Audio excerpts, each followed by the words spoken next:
but it'd be really nice to get this Amiga back to its former glory. I'm going to start playing on it.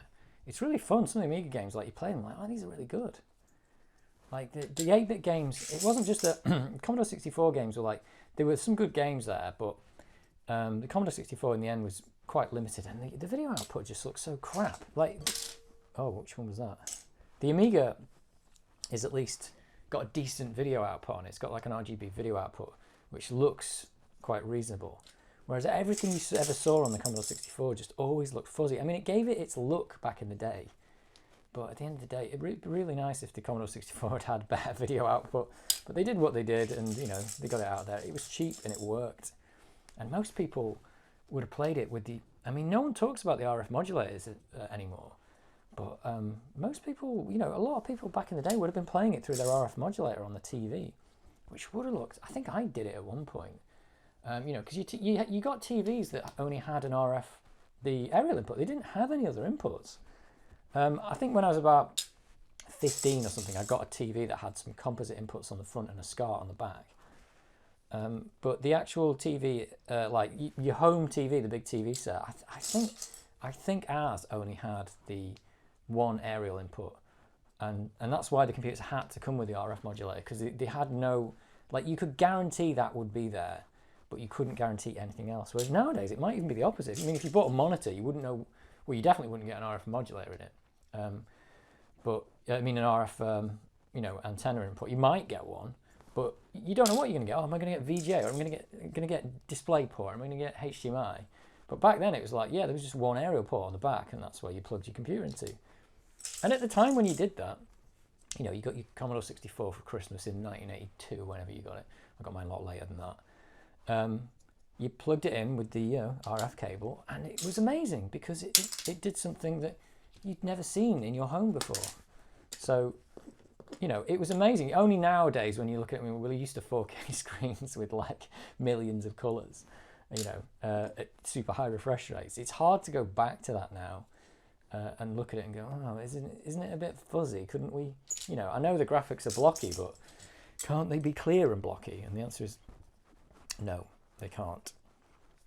But yeah, I think you just, at the time, you didn't know any better. So it was amazing to have video games in your own home in like 1990.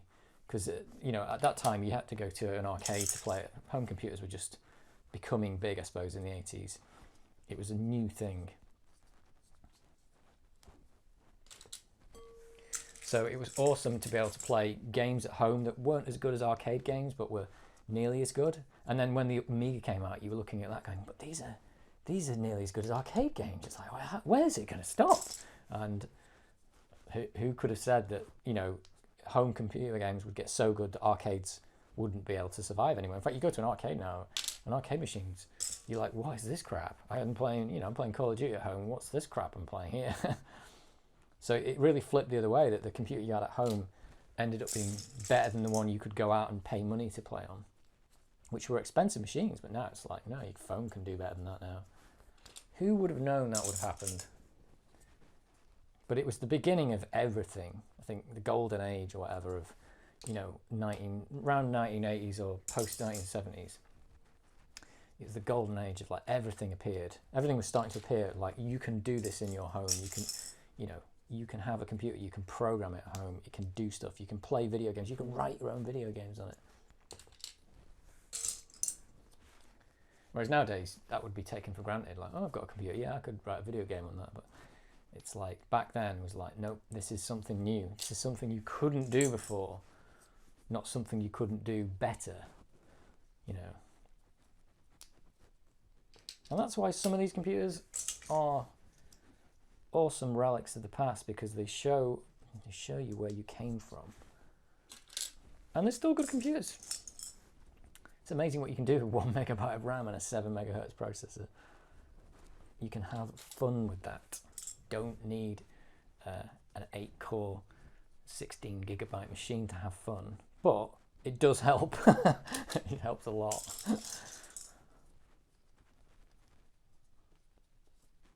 It was begging for 3D graphics, though. I think that was the thing, is like these just weren't fast enough to do 3D. I mean, you could do 3D graphics. I'm not saying they weren't fast enough to do some 3D graphics. I mean, to do 3D graphics, they just weren't fast enough. Even when the PCs came out in the 486, they just weren't fast enough. The tricks that people were using to make 3D style games were just weird.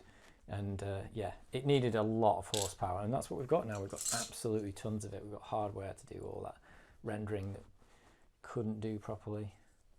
But this was the beginning. This had hardware to do rendering. This had the blitter, so it was doing that kind of stuff.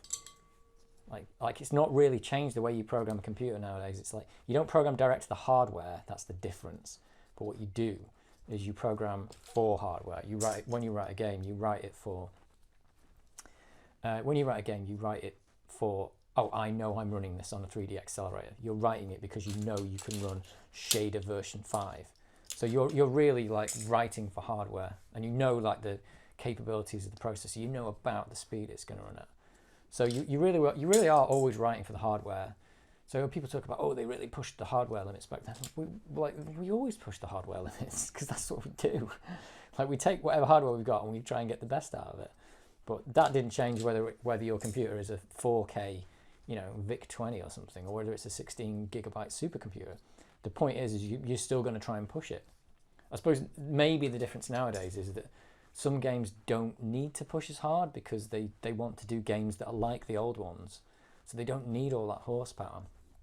But they still have to run at, you know, 60 hertz, 100 hertz. You've still got to get all your calculations done in that time. You can't afford to write garbage software because it will just kill you. Like you can't afford to waste anything.